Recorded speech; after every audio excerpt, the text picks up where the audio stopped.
Ashamaa akkam jirtu kabajamtoota daawwattoota keenya kun waliif TV irraa yeroo itti qophii keenya qophii dibaabee simbiraan geenyurra geenye jirra. Akkuma beekamu torbaniin qophiin keenya dibaabee dhimmoota garaagaraa hawaasa keessa gadi bu'ee keessattuu dhimmoota hawaasummaa rakkoolee hawaasa keessa jiran gadi bu'ee kan daawwatee ija daawwattoota biraan kan ga'udha. Kunis immoo har'a kun keessumaa tokko qabadhee dhufee jira. Qophicha qopheessuun kan simbiraan ga'u waan taariku Baqqalaa akkasumas immoo ogeessa kaameeraa Lammii Salamoon faana ta'uudhaan qophiin keenya dibaabee ammarraa kaasee jalqabee jira. Nu faana turaa isiniin jenna. Turtii gaarii.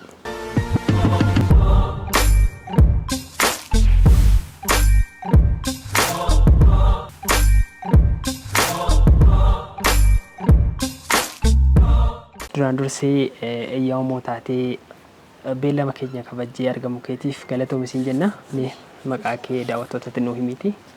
Sinillee waan affeerraa kana naa gootaniif galatooma. Ani maqaan koo Keeturaan Darajjeen jedhama. Iddoon dhaloota koo godina Shawaa Lixaa Aanaa Jalduuti. Iddoon itti argamu immoo Gafarsa Eegduuti.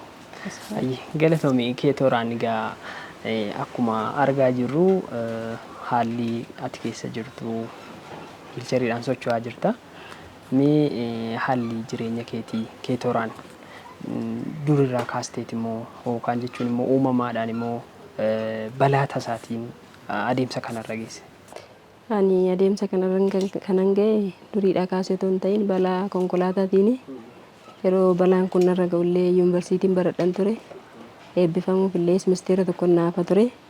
Gara maatii galee yeroo deebi'u konkolaataan balaan narra ga'e. Sababa sanaan amma wiilchariidhaan deemaa jira. Erga guddattee balaa tasaa yookaan immoo guyyaa keessa dhufeen qaamni kee miidhamee akkas taate? Eeyyee ergasii amma reefu waggaa 7 ta'a. Amma waggaa 7 kana wiilchariidhaan socho'aa jira jechuudha. Sanaan dura akkuma nama kamiituu akkuma hiriyoota keetii egaa barnoota keessa haalaan hordofaa turte sadarkaa guddaa irra mos keessatti sadarkaa barnoota olaanoo irra geessee jirta. Barnoonni keessattuu sana boodamee haalli jireenya keetii akkam?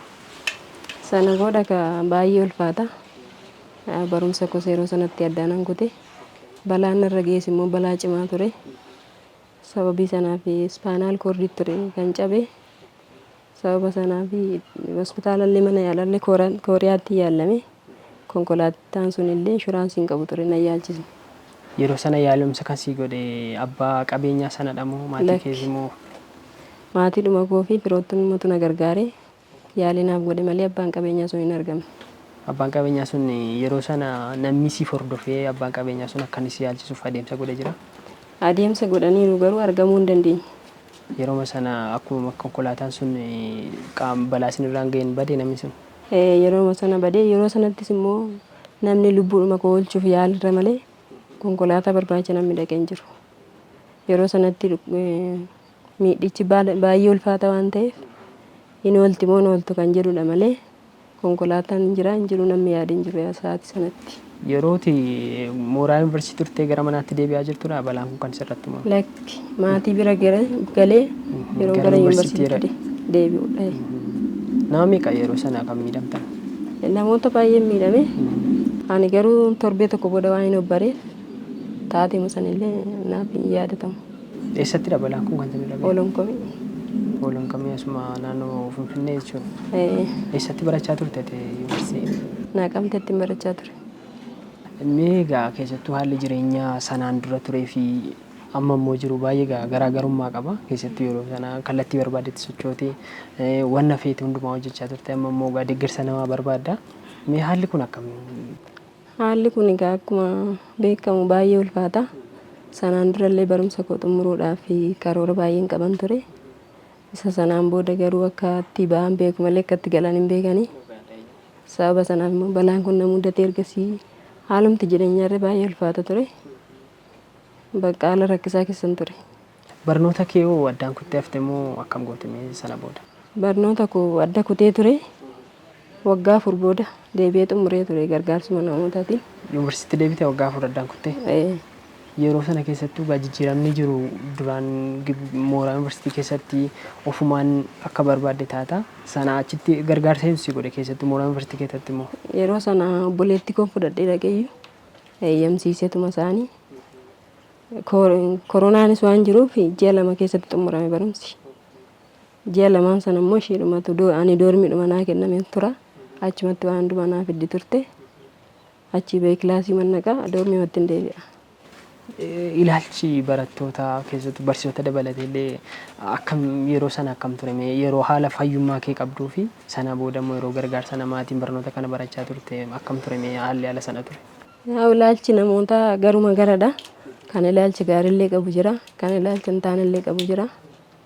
Haaluma ulfaataadhaan xumuree ba'eessas. Yeroo ammaa kana eeguutu si deeggaree eessa jiraatta? Eeguutu si deeggaraa jira? Yeroo ammaa kanaasuma naannoo kanan jiraadhayyuu obboleessa koof obboleettii qofaanan jiraadha. Isaanumatu na gargaaraa jira. Manuma isaanii isaanuma faana jiraatta? Obboleessa koosuma as jira. Obboleettiin koo immoo barachaa jirti. Isaanumatu na gargaaraa jira.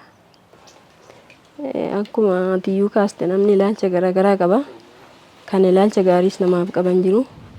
Kan immoo ilaalcha badaas qaban tan jiru. Haalichi immoo haala baay'ee ulfaataadha. Waggaa amma kana ammoo turuu jechuun baay'ee ulfaata. Haaluma tokko tokkoon bakka haaluma ulfaataa keessan dabarse isaanumti illee na gargaaranii manuma ba'uuf illee na rakkisa laa. Deeggarsa namaas barbaachisa. Manaan ba'uun gaafan ba'u immoo nama na gargaara. Gargaarsa maaliin ba'a jechuudha. Barnoota keessan ergaa xumurte ogummaa kee kanaan wanti yookaan namnis deeggarsisii gochuuf atis immoo wanti carraaqte jira? Barnoota ergan xumuree taa'u deemee hojii barbaaduu ni ulfaata. Achitti naaf hin jedheen xumure. Deemee ittiin hojjechuuf otoo hin ta'in achitti akka namni xumuree gale. Muummee maaliitiin xumurte barnoota? Loojistiksii and Supply Chain Management.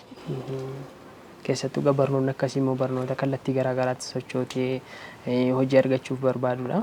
Sana mee namni gama kanaan ogummaa kee kanaan si gahumsuuf yaalee jira dhuunfaadhaan akka dhuunfaatti namni sitti dhiyaate? Hin jiru lakki. Atis immoo bakka teesse keessattuu karaa miidiyaa onlaayinii fa'iin wanti yaalte immoo jira? Hin jiru lakki. Osoo amma akka carraa ta'e immoo osoo haala kana keessa jirtu deeggarsi wayii gama qaama mootummaas haa ta'u gama qaama dhuunfaati deeggarsi wayii sii godhame haala amma keessa jirtu kana keessa teessee wanti dalaguu dandeessu jira? Nan dalaga jettees wanti yaaddu? Dalaguu nan danda'a. Hojii dhuunfaa tokko otoo argadhe hojjechuu baay'een barbaada. Humnuma dhabisaan malee jechuudha. Fakkeenyaaf haala amma keessa jirtu kana teessee wanti hojjechuu dandeessu maali? Jechuun miilaan deemu malee harkaan nan hojjedhaa miti. Suuper maarkettii garaagaraa irree manuma kompiitaraallee otoo ta'e taa'ee hojjechuu nan danda'a. Manuma jireenyaallee fa'aa otoo iddoo hojii kootti manuma iddoo tokko jiraadhu malee iddoo tokko hojjedhe iddoo tokko galuu waan hin dandeenyeef naannoma tokko naaf ta'e natti tola silaa. Karoorri kee maal ture yeroo dura namni kamiyyuu gaafa baratu waa fuuldura isaa jira. Balaan irra ga'a jedhee namni kamiyyuu yaadu. Karoorri kee duraan maal ture? Karoorri koo duraan barumsa koo xumuree akkuma hiriyoota koo iddoo guddaa ga'uu ture. Ani maatii koof mucaan kafaadha. Warri kaan na booddeedha. Kanaaf mana baay'een narra jira. Bolootallee baay'een qaba. Sababuma kanaan immoo bara sana hunduma isaanii dhiise barumsa. Sababa ati balaan sirra ga'e kanaan? Sababa sanaan bara sana balaa kanaan hunduma isaanii dhiise. Silaa kaakutoo akkas ta'uu baate karoora guddaan qaban ture.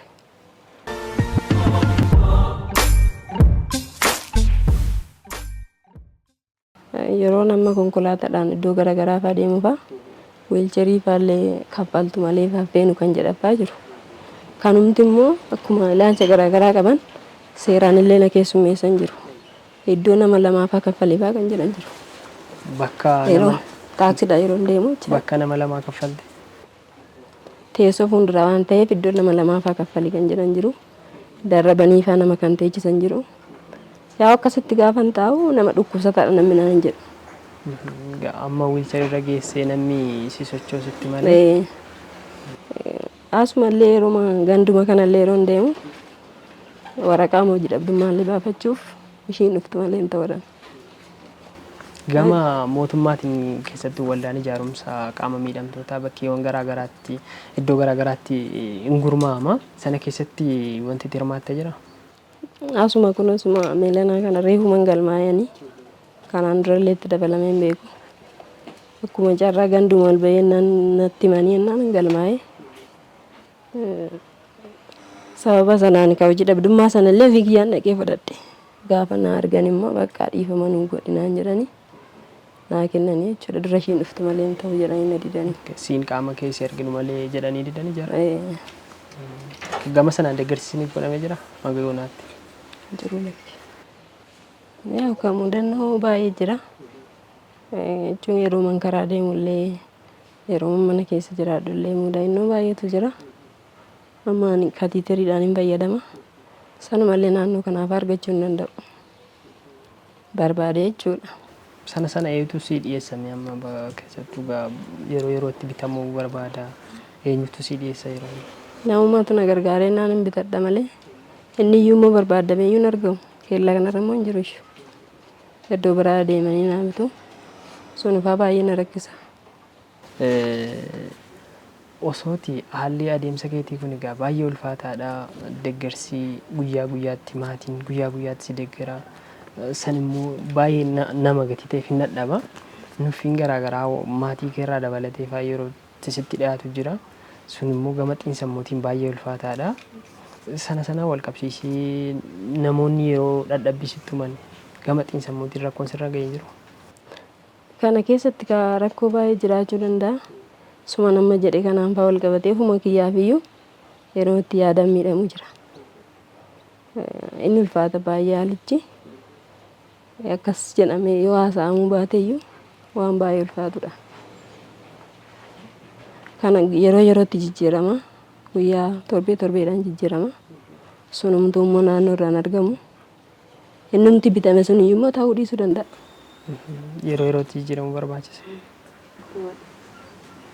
Meegaa carraa kanaan atis balaan kun egaa akka tasaa ta'e namoota hedduurras kan ga'e jiraachuu danda'a. Namoonni akka kun immoo rakkoo akkasii keessa jiranii maal jettee jajjabeessitan ati?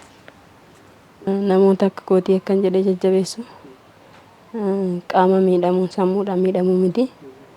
Namoonni iddoo gurguddaa jiranii waan gurguddaa hojjetanii sammuudhaan malee qaama bichaadhaan miti. Kanaafuu qaama miidhamuu sammuu miidhamuu miti. Namni sammuu qabu waan kamiyyuu hojjechuu danda'a. Kanaaf jabaadhaa jechuun barbaada.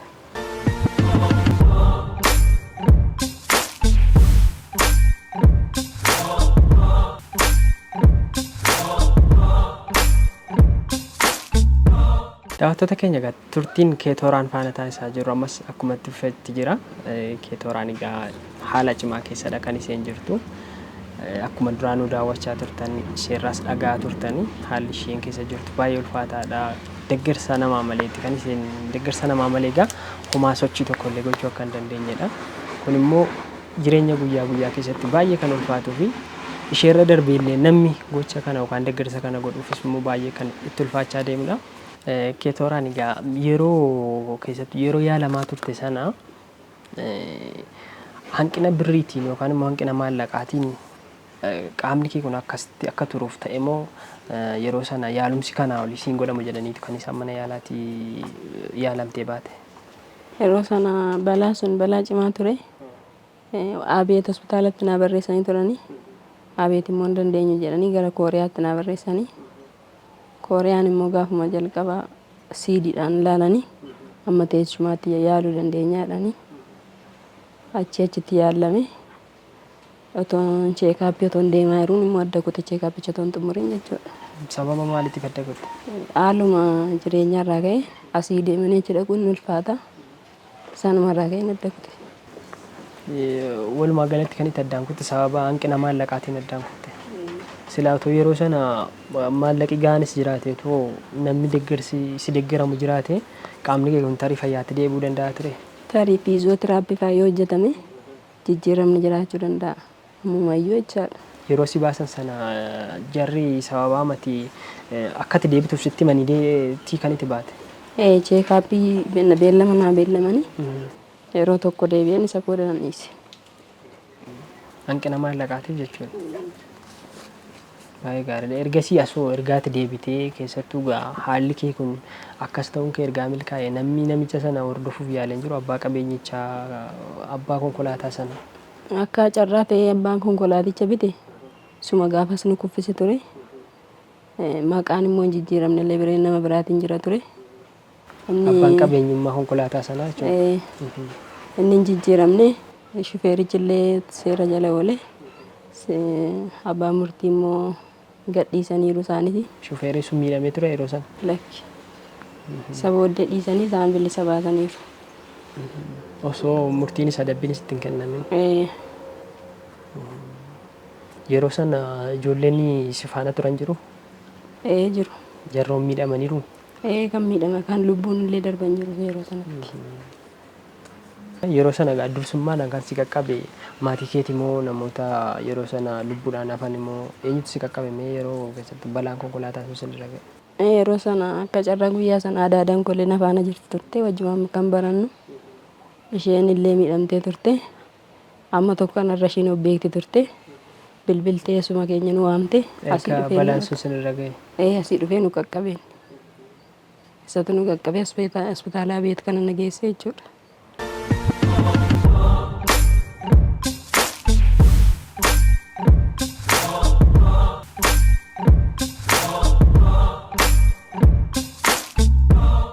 Daawwattoota keenya egaa amma immoo kan argamnu gargaara Keetoraan yookaan immoo obboleessa ishee kan ta'e Bukkeetti haala jiruuf jireenya Keetoraan maal akka fakkaatu isa waliin turra. Jalqaba irratti maqaan kee daawwattoota keenyatti nuuf himti. Sunii fi dhaabbanni olii fi baay'ee guddaa galatooma. Carraa kana nu kennu keessatti guddaa isin galateeffannaa akka wajjin. Ani maqaan koo Olnaaf Darajjee Alamuun jedhama. Kanan dhaladhe godina Shawaa Lixaa Aanaa Jalduu ganda Koluu Galaanidha. Akkuma beekamu Keetoraan obboleettii koo hangafaa turte. Maatii keenya keessaa isheen nama hangafaa turedha. Ani immoo ishirratti aanee kanan dhaladheera. Haa ta'u garuu Keetoraan nama akkas hin turre dhaloota isheerraa kaastee nama amala qabeessa turte. Bara 2009 eebbaaf jetteet gara biyyaa dhuftee nu bira jechuudha. Dubbistee eeguuf fedhoo jirtu. Aniyyuu galgalsan natu gaggeesse ture. Yeroo sanatti barataa kutaa 12 turanii sa'aatii 6tti ganama nu dawwalanii balaan kun irra ga'e. Balaan kun irra ga'ee bakka nutillee nu dawwalanii jechuudha. Hin amanne turre. Kun nu taa'inee si yaadne maaliif maatiin keenyas eebbaaf baay'ee zagaajjaa mara jechuudha. Qopheeffachaa jiru eebba eebbisuudhaaf baay'ee mucoo hangafaati waan ta'eef si'aanaan eebba ishee kana arguudhaaf baay'ee hawwiidhaan eegaa turan. Batalay bakka maatiin keenya waan akka nama sargiitti yeroo ishiin deebitu yaala turan jechuudha. Horii qalmaataan leebitanii turan. Haa ta'u malee kun hunduu faallaa ta'e argame. Isheenis yekkaatii guyyaa 13 bara 2009 balaan kun ishii qaqqabe jechuudha. Innaa nutis yeroo sanitti barattoonni ishii duuba jiranillee bakka maaliif hawwiidhaan eegaa turre eebba ishee arguu waan ta'eef dursee immoo barattoonni eebbifaman jiru argaa turre jechuudha. Hawwiidhaan eegaa turre abdii kutannaa keessa galle bakka anillee yeroo sanatti barataa 12 daraasii fudhatuun ture nan dhiise. Addaan kutee baratan jechaadha. Barattoonni duuballee jiran muluu isaanii addaan kutanii turan. Haa ta'u garuu eessuma keenya jira baleessaadha keenya jechaadha. Inni dhaqqabee bakka firoottan keenya baay'ee isaanii nu gargaaranii humna qabaniin maallaqa qabaniin beekumsa qabaniin hundi isaanii nu gargaaranii dhaabee hospitaalii galtee turte. Achi hin dandeenyu sala jedhameef Kooriyaatti tsaafan. Hospitaalli mootummaa baay'ee isaanii hin dandeenyu jedhanii turan. Haa ta'u garuu Kooriyaa hospitaalii dhaabbata alaa amma waan ta'eef yaallaadhanii isaaniyyuu hamma taa'uu dandeessutti yaalla malee yeroo san taa'uu illee hin dandeessu turte. Amma taa'uu amma wiilcharii irratti taa'uu dandeessutti yaallallee malee homaa gochuu hin dandeenyu jedhanii bakka eega lubbuu ishii hafee jedhanii ammasumatti bakka lubbuu ishii nu haa jiraate eega lubbuu ishii nu bahee waan tokkodha kan jedhuun akkasitti nu yaalan jechaadha. Haa ta'u malee fiizooteraapiidhaaf deddeebiidhaaf yeroo yerootti yaalumsa yeroo sana yeroo yerootti yaalu ture waan ta'eef haali yeroo san immoo ulfaataadha. Yaaliin kunis kan taasifame hirmaannaa maatii gargaarsa hawaasaatiin malee maatiin keenya harka qalleessa turan. Nama gargaaru doon ta'an ofuma gargaaruu baay'ee ulfaata ture. Abbaan makiinaa sanitti illee saayisatti gargaaruu hin dandeenye dhuunfaadhaan silaa yaassaniif deddeebisuudhaaf immoo baay'ee ulfaata ture. Makiinuma irrayyuu gochuuf nama ishee barbaachisa jechuudha. Ol fuudhanii korsiisu, ol fuudhanii eebbisu. Akkasitti wajjin turre kanaan yaala turre jechuudha. Yeroo ammaa kana immoo kan deeggaraa jiru siidha akkuma seensila naa kaaste akkamitti haalli jireenya kun keessattuu dhugaatii guyyaa guyyaatti deeggartaa sana biraan immoo wanti ishee barbaachisu nyaata dabalatee kiraa manaallee dabalatee haalli jireenyaa kun ammi akkam? haalli amma ishiin keessa jirtu baay'ee ulfaatasi baay'ee nama gaddisiisas. Maaliif yeroo baay'ee namni saakoo jiraatachaadha malee hiriyoota ishii ilaaltee illee itti dhagahamuu danda'a ture. Ishiin eebbifamtee akka hiriyoota ishiitti hojjettee jiraachuu barbaadde turte. Manallee dhaabdee jiraachuu barbaadde turte. Haa ta'u garuu carraa maa gochuu hin danda'anii mana kiraa keessa jirti. Mana kiraa kana keessatti iyyuu algaarraa baasuuf nama barbaada. Kanamayyuu garuu namni hin beeku. Amma yeroo akkatti ilaaltan fayyaa fakkaatti. Namoonni illee nama amanan jechuudha. Amma qamalumatti illee mattaawaqaa baafachuuf yoo dhaqxe anatu dhaqaaf waan ta'eef algaaruma irraallee baasee buusuudhaaf nama barbaada sila ta'eef akka itti yoo naqallee nama hin turan. Maaliif fayyaa fakkaatti gaafa akkatti ilaalan. Garuu namni rakkoo ishee hin beeku. Miidhamni ishee lukaa gadi waan ta'eef fuula ishee walitti gaafa ilaalan fayyaa fakkaatti turte. Amma ani barataan yuunivarsiitiin ture barriin gaddaatti muree bara hojii barbaadaa jira. Haa ta'u malee garuu bakka yeroo hin deemutti balbalatti cufee hin deemu. Maaliif? Sochootee isheen waama tokkollee gochuu gatii hin dandeenye. Gatii waan tokko godhachuu hin dandeenyeef balbalatti cufee hin deemu.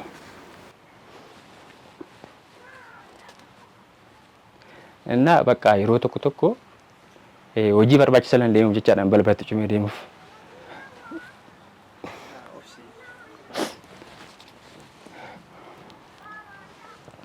Yaa bakka anis yeroo hin deemu jabaadhu jedheetuman jajjabeessan biraa deemu. Yeroo keessi koo qirnee ofsi maamtii. Innaa akkasittanii hojiin jira jechuudha. Amma mana kiraa keessa jiraatti garuu manni ishiin kiraa keessa jiraattu kuni baay'ee ulfaataadha beektaa.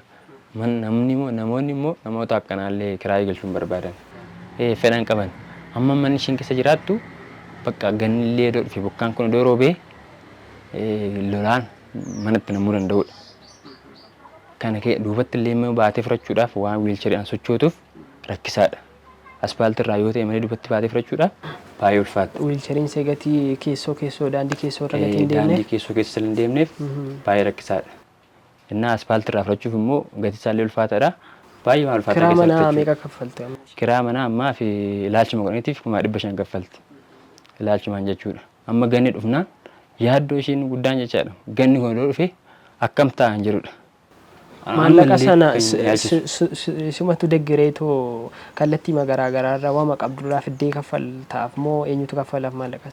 Maallaqa kana jiru firoottan keenyas jiru hin gargaaru. Nus immoo guyyaa tokko hojii humnaallee gallee guyyaa hojjennu hin jira. Hojjenneetoo gargaaru hin jira. Firoonni keenyas jiru immoo kan maallaqaanis taanan beekumsa waan tokko dhufanii jajjabeessanii deemu. Ishiin immoo dhugaa dubbachuuf nama obsa qabudha. Baay'ee nama obsa qabu. Nu gorsiti malee nuti ishiin gorsuun jechuudha. Sammuu ishiin qabduun nuti odoo ishiin gorsa hin taane ishiitu nu gorsa. Baay'ee obsa qabdi. Akka nama qaama miidhamaatu hin taane akka nama fayyaatti bakka. Nuti irraa harree maal jennaa ishiitu deebi'ee immoo nu gorsa. Nama baay'ee obsa qabdudha ishiin. Waan jedhu isa kanadha akkasittiin gargaaraa jirra. Mee osoo carraan argame isheedhaaf yeroo ammaa kanatti maaltu mala keessattuu immoo rakkoo akkasii kana keessa isheedhumti immoo tarii guyyaa tokko hundumarraa dabartee yeroo itti nama deeggartu dura gahuu dandeessi. Silaatoo osoo wanni carraan guddaa wayii argame battala kanatti isheen maal hojjechuu dandeessi? Maal akka isheen hojjettu fa'aa gorsi taati? Odoo carraa argattee carraachi argame suuqinuma tokkollee odoo manatti ta'e wiilchariidhaan keessa deemtee buufachuu dandeessi. Baay'ee isaa mi'oota immoo bira jiran lafatti illee kaawwattee gurgurachuu dandeessi. Kanaan jechuudha namni saayikoo waan jiraatuuf namallee ittiin arguu dandeessi. Carraa kana argattee namallee ittiin arguu dandeessi baatee jechuudha.